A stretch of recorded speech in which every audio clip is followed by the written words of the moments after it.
नमस्कार दोस्तों, मैं ज्योतिष आचार्य वासुदेव मिश्रा आपका अपने चैनल एस्ट्रो मास्टर वासु में हार्दिक अभिनंदन करता हूं।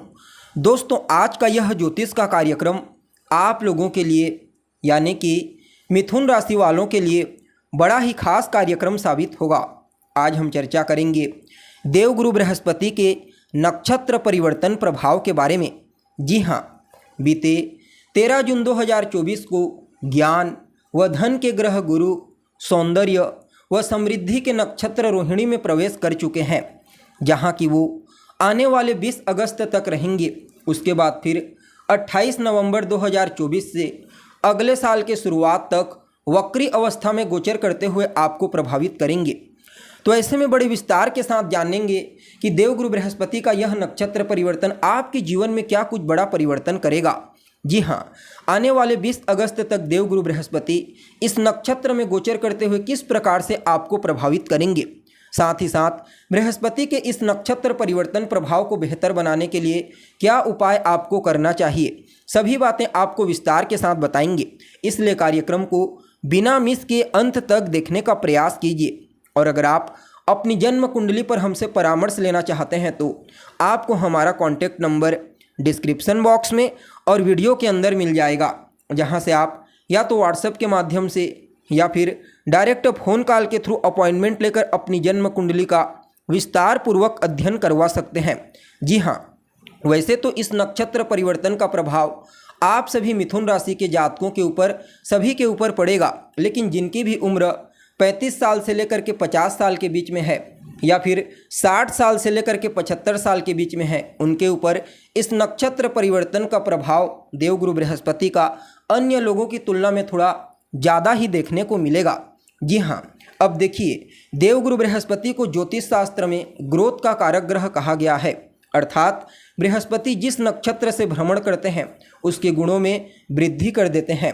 और यह जो रोहिणी नक्षत्र है ना दोस्तों, यह चंद्रमा का नक्षत्र है जो कि सुख समृद्धि और सौंदर्य का कारक है। अतः जितने भी लोग ग्लैमर इंडस्ट्री से जुड़े हुए हैं, फैशन इंडस्ट्री से जुड़े हैं, क्लॉथिंग के सेक्टर में हैं, उन सभी लोगों के ऊपर इस नक्षत्र परिवर्तन का प्रभाव थोड़ा ज़्यादा ही देखने को मिलेगा। जी हाँ, इन सेक्टर से जुड़े हुए लोग इस गोचर काल के दरमियान अवश्य ही कुछ अच्छे अवसर की उम्मीद कर सकते हैं। जी हाँ, अब देखा जाए तो आप सभी मिथुन राशि के जातकों के लिए बृहस्पति का यह परिवर्तन, नक्षत्र परिवर्तन आपकी राशि से 12वें भाव में हुआ है। अतः इस नक्षत्र परिवर्तन प्रभाव के चलते धार्मिक पर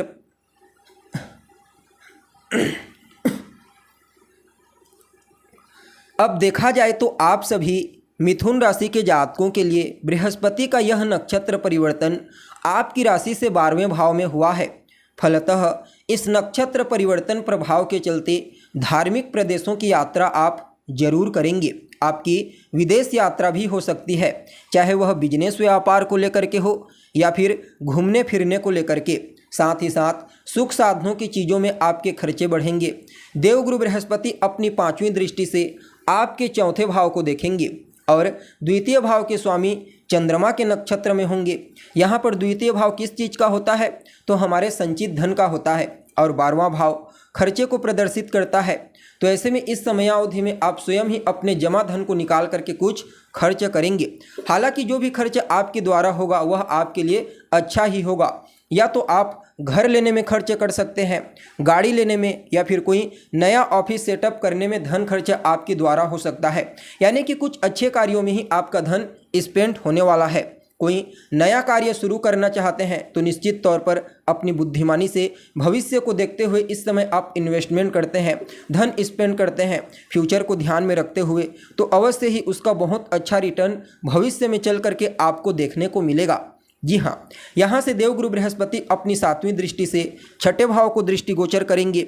6ठा भाव किस चीज़ का होता है, तो रोग, रिपु और ऋण का होता है। तो ऐसे में रोग, रिपु और ऋण, इन तीनों चीज़ों से आपको शांति मिलेगी। देवगुरु बृहस्पति अपनी 9वीं दृष्टि से 8वें भाव को देखेंगे।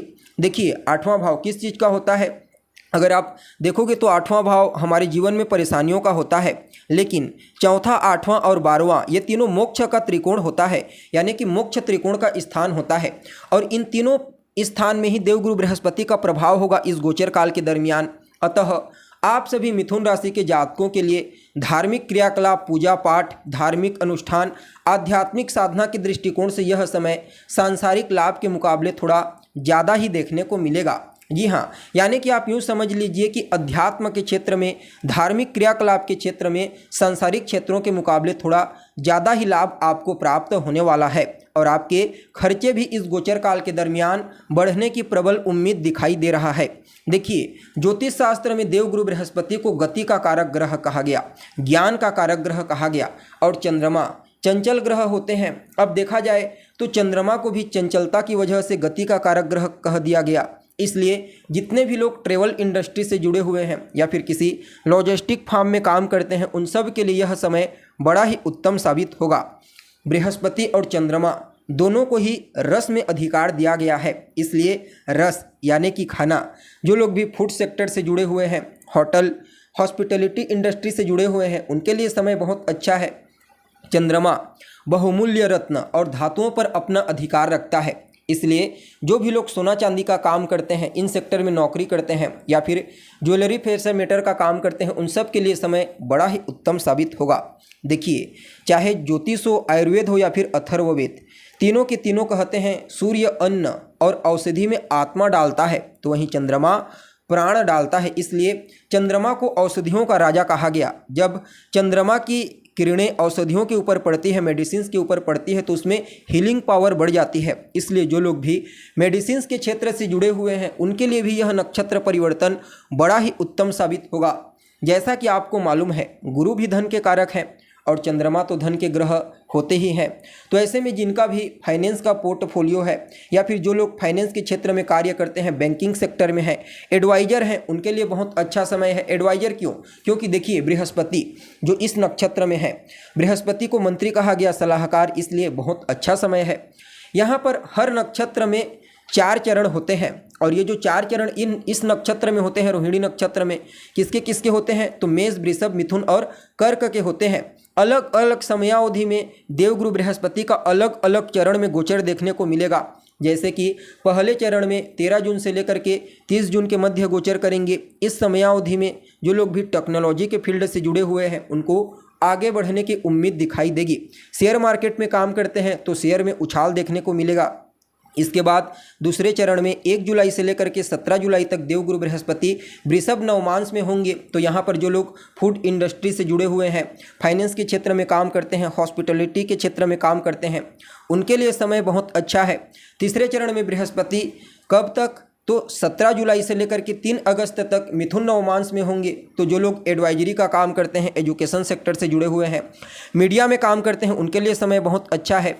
और जब चौथे चरण में 4 अगस्त से लेकर के 20 अगस्त तक के मध्य चौथे चरण में बृहस्पति कर्क नवमांश में होंगे, तो इस समयावधि में जो लोग इंटरटेनमेंट से जुड़े हुए हैं, फाइनेंस के सेक्टर में, ज्वेलरी के सेक्टर में काम करते हैं, उनको अच्छा परिणाम देखने को मिलेगा। जी हाँ, यानी कि बृहस्पति इन 4 समयावधि में अलग अलग चरण में अलग अलग सेक्टर से जुड़े हुए लोगों को विशेष लाभ प्रदान करेंगे। यानी कि कुल मिलाकर के देखा जाए तो समय बढ़िया रहने वाला है। जी हाँ, अब अगर सावधानी देखी जाए तो ज़्यादा लोलुपता और कामुकता से आपको बचना है। अब उपाय के बारे में बात की जाए तो देखिए, इस नक्षत्र परिवर्तन प्रभाव को अपने लिए अनुकूल बनाने के लिए आप भगवान श्री कृष्ण के किसी भी मंत्र का जाप कीजिए। आप उनके किसी भी मंत्र का जितना ज़्यादा जाप करेंगे, उतना ही श्रेष्ठ परिणाम आपको प्राप्त होगा। साथ ही साथ 2 मुखी, 5 मुखी और 10 मुखी रुद्राक्ष का कॉम्बिनेशन, यानी कि तीनों रुद्राक्ष को मिला करके अपने गले में धारण कर लीजिए। अवश्य ही श्रेष्ठ परिणाम की प्राप्ति आपको होगी। जी हाँ, तो दोस्तों, कैसी लगी आपको जानकारी? उम्मीद करते हैं जानकारी आपको पसंद आई होगी। जानकारी अच्छी लगे तो इसे अपने दोस्तों के साथ, अपने रिश्तेदारों के साथ शेयर अवश्य करें। अभी के लिए बस इतना ही। पुनः मुलाकात होगी एक नए और ताज़ा एपिसोड में। तब तक के लिए नमस्कार।